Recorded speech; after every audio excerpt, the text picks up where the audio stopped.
Hi guys, I am Dr. Amy Nelson, and today we're going to talk about kind of like the mid-afternoon or late afternoon munchies.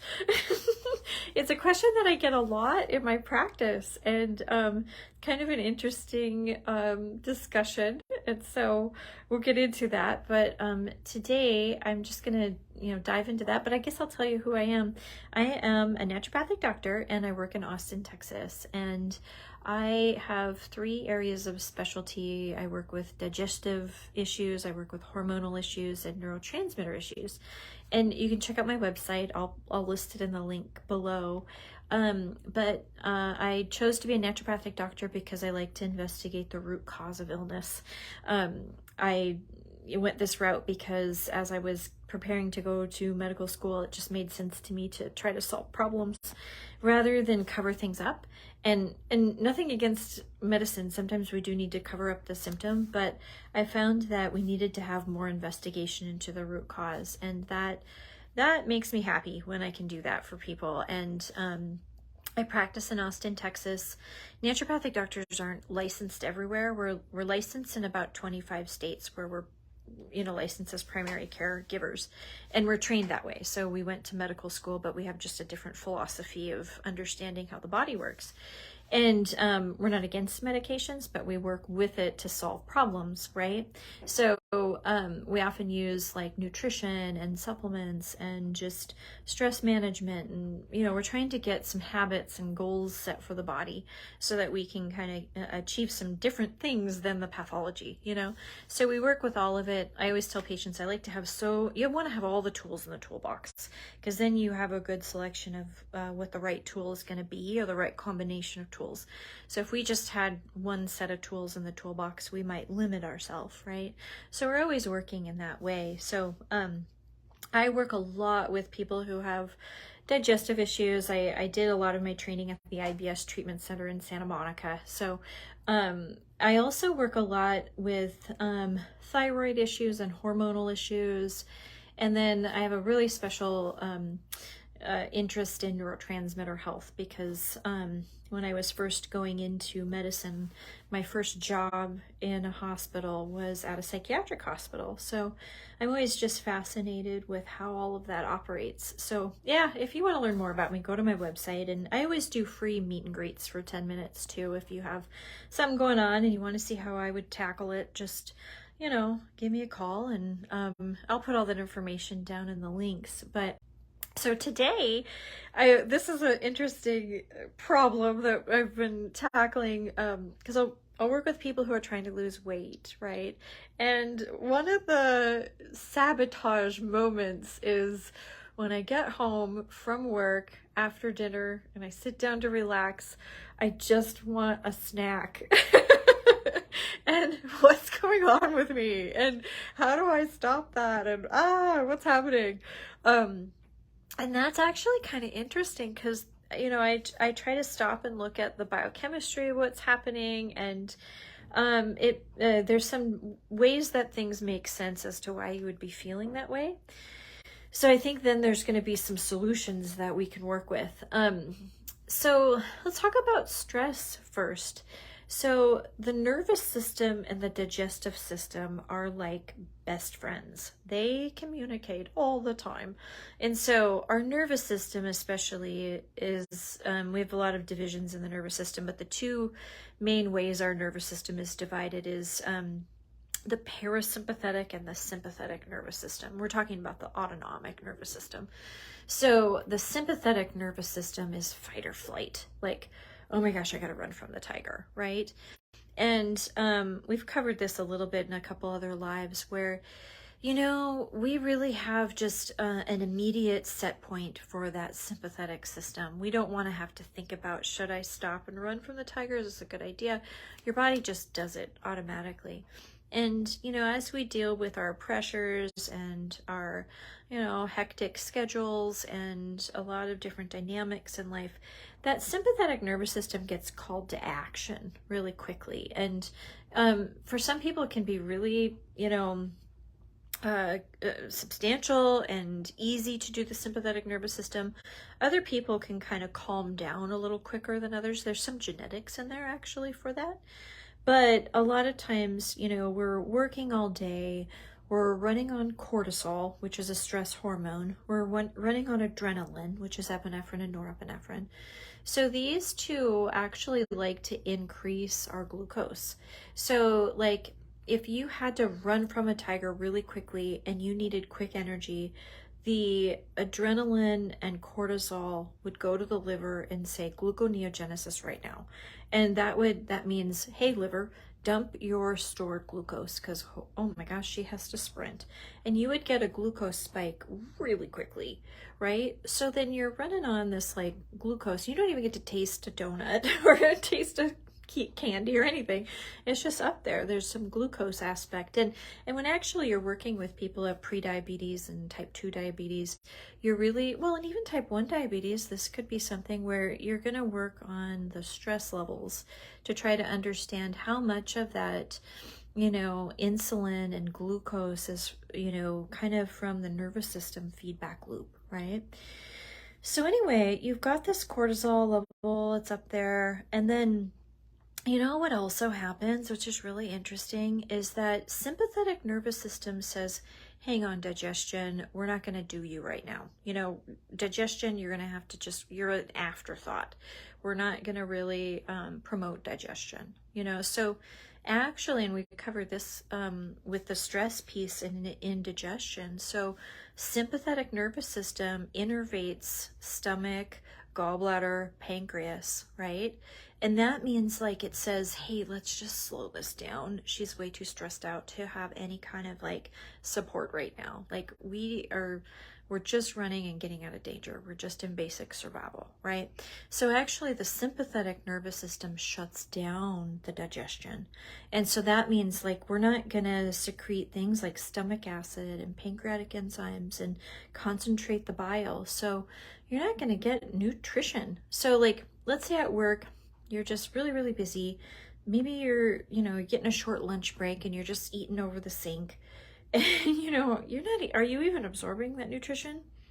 You're getting calories and you're getting that kind of blood sugar stabilization potentially, but, your body isn't really like receiving the nutrition, right? So the parasympathetic system, which is the other side to the nervous system, that's rest and digest. So there's a reason we call it that in its description, right? So that is to counter that fight or flight system. And we talk about this a lot with anxiousness, and some people may even have a diagnosis of anxiety. So that sympathetic nervous system's just really strong, and it does take hold of our brain a little bit. Like, I know for myself too, I can overthink the heck out of something if I'm really upset, or if I'm really kind of like nervous or scared of something. Oh boy, howdy. I can perseverate. I don't let it go. I can overthink it. Like anybody, like that's kind of, that's a trick that the sympathetic nervous system does. So a favor to yourself, even just with worrying, is to say, okay, I see myself doing this thing and I'm just caught in these like cycles of, I'm just not able to kind of see the forest for the trees, right? I'm really caught up in this dynamic with overthinking and worrying about this. So what I'm going to do, I'm going to take a big deep breath, okay? So when you take that big deep breath, any kind of deep breathing exercise, there's one I use that's, you count how long it takes to breathe in. It's probably 4 seconds or 5 seconds. You breathe out for double the amount of time you breathed in. So in for 4, out for 8, in for 5, out for 10, whatever it is. That's the one I use a lot of, but there's a ton of different breathing techniques, right? What's the gist of it is to get into the lower part of the lungs.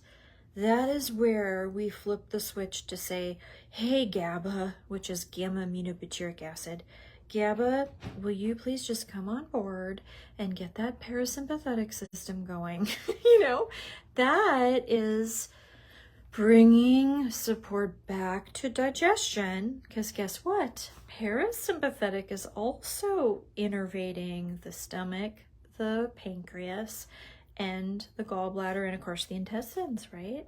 So it's saying like, hey, let's activate, let's make some stomach acid, let's put some digestive enzymes out there, and let's concentrate that bile. Like, let's do this, you know. And then you're, you know, so even like before you eat something, at least take a big deep breath. So if you have a lot of pressures going on, you need to take a lunch break, you know, ground yourself, really just be like, okay, climbing back in my body. I'm gonna feel my feet on the ground. I'm gonna take a big deep breath. And okay, let's just take a second. You know, I think people pray before their food too. That's always wonderful, right? I think that's probably part of it, right? Isn't that interesting how it kind of like there's some grounding, give some thanks, you know, just kind of have a moment where you can kind of have some space between the panicky, pressury, whatever you're caught up in, and just say, okay, time for digestion means I need to take a big deep breath. Oh, and guess what that does to the brain, right? So remember, let's say we're worrying, we're being a worrywart. Well, if I take a big deep breath, now I can kind of like get my brain out of that sort of dynamic with overthinking and with fixating and not letting something go, right? So now I can actually bring through my creative thinking. I can problem solve a little better. I can just be calmer in my mind. I can learn better. You don't learn when you're scared, right? So like you learn better when you just take a big deep breath. And you know, like things for me, of course, biochemistry, you know, I've had a background in biochemistry, so it's easier for me, but I can get it when people are like, oh my gosh, like learning biochemistry is hard. Totally get it. I kind of compare it to like, for me, learning something on the internet, or if I had to, let's say, fix the lawnmower, I'd be pretty upset. I'd probably be very freaked out. Anyway, so nowadays you could watch a YouTube for anything, but like I'm still quite nervous about it, right? So what am I gonna do? Okay, take a big deep breath. I have to problem solve something I'm not familiar with, or I have to face something new, or you know, I have to do something that scares me. Okay, I'm gonna take a big deep breath and then get my nervous system right, because then my brain can work a little bit easier on things, and then I can kind of problem solve better. It's not that I ignore the red flags or ignore the alarms, right? Because that's what sympathetic nervous system's like. Holy buckets, you know, alarm bells, right? And totally know about the fear and know about why it should be scary, and yeah, it could be there. But when you take a big deep breath and help the brain out, then you can kind of see the flag but think better, right? So you don't have to be so reactive, you know. So then that's going to help calm that system down, right? So all that, getting back to our point about like, well, then why is it when I sit down and try to relax at nighttime, am I all of a sudden hungry? Or, you know, it may not be like hungry, like my tummy's growling, but it's like a mental, emotional hungry. It could just be like, we're talking about you're coming down off that blood sugar high all day, right? So end of day cortisol is supposed to come down so you can go to sleep. So with it, you might be feeling like a blood sugar drop, honestly. And, you know, as we kind of go through this years and years and stress, lots of stress and carbohydrates and cookies and stuff, like we get a little insulin resistant, right? So a lot of things, a lot of nutrition actually helps insulin dock to the receptor better and helps us with that insulin resistance. So one of the basics is using chromium, you know. So there's two kinds of chromium that I'll use quite a bit. One is, this one here is called chromium complex. It used to be called like something else. I can't remember exactly, but they changed the name fairly recently. This is a standard process chromium, and I kind of like it because it's 180 tablets and it's fairly inexpensive. So I'll use it a lot. There's different types of chromiums out there. You know, it's good to get quality stuff. Like, you know, supplements aren't exactly regulated very carefully by the FDA, so they fall under kind of a food grade thing. So if you go get really, really cheap chromium and you feel like it didn't work, don't say to yourself, chromium doesn't work. Just be like, did I buy chromium for $4 and it didn't work? There's probably a reason why. You know, it might not really be absorbable. It might be not great quality. So there's a lot that goes into actually like picking out a good supplement. And that's something we can actually do a piece on too, would be like, how do I pick out what supplement is garbage and which one's fine? You know, so that's a nice topic.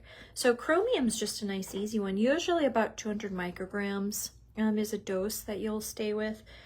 I like to say to somebody, okay, so if you have like, say, 7 o'clock, 8 o'clock's rolling around and you want that bowl of ice cream, then I think you should have taken chromium with dinner, right? So try to kind of get it into the system so that you can have some stable blood sugar, and so that you aren't feeling like these dips in your blood sugar, and then it'll be steadier. So you won't have as many cravings if your blood sugar is steady. That's really important. So maybe you do chromium throughout the day, or I've done it too where I've been like, yeah, I'm a little stressy and I'm trying to stop my chocolate addiction. So I'll be like, you know what? I probably need chromium middle of the day, you know, and I'm not stressed out, but I'm busy. I'm really busy. And so I have to go like, you know what? You've been kind of, you know, running around quite a bit today. So you probably need some chromium at lunchtime and maybe some chromium at dinner time, you know? And then that does help me with the idea of like, oh, I just want a quick sugar fix, you know? So evening kind of munchies will be supported by stabilizing the blood sugar. So I like that standard process chromium plex, and I can write some links down to it. And then here's my meat and potatoes. This is my diaxanol that I use quite a bit. This is by Orthomolecular Products. And so I use diaxanol. Diaxanol actually has alpha lipoic acid in it. Oh my God, it'd be fun to do a piece on alpha lipoic acid. That might be fun to do next week if I can get it together. Biotin, chromium, those are things that help with that insulin resistance. Vanadium. So I have worked with this, you know, I work a lot with people who have pre-diabetes, of course, and we're trying to not be diabetic. So we'll work with the A1Cs, and nutrition changes are big, exercise changes are big, and then I usually get the most, out of all the products I've worked with, probably the diaxanol is the one where I'm like, and look at that, we have a big change, you know? So it's the one where if I need change to happen right now, or if I need us to really get, you know, if we don't have a lot of wiggle room, I'll use the diaxanol. It's a little bit more expensive than just basic chromium, so that's its downfall, but it's the one I use where I'm like, if I really want to get some business done, then I'll use the diaxanol, you know? So I like that one quite a bit. And then I'll try to do like, you know, we'll make the change happening, and then I'll say, okay, let's, after our bottle of diaxanol, let's try the chromium and see if we can keep this ship sailing, you know? So then you can kind of work it that way a little bit. Another good thing, and I don't have any with me right now, is just cinnamon tea. You know, so cinnamon is an herb that also helps with insulin resistance. And I will, nowadays, especially because it's 107, we're in kind of a pre-oven, or we're in an oven here in Texas right now. And so I'll do like a sun tea with the cinnamon sticks. You can get cinnamon sticks, like you can get them really long or short, whichever one you've got at your grocery store is really awesome.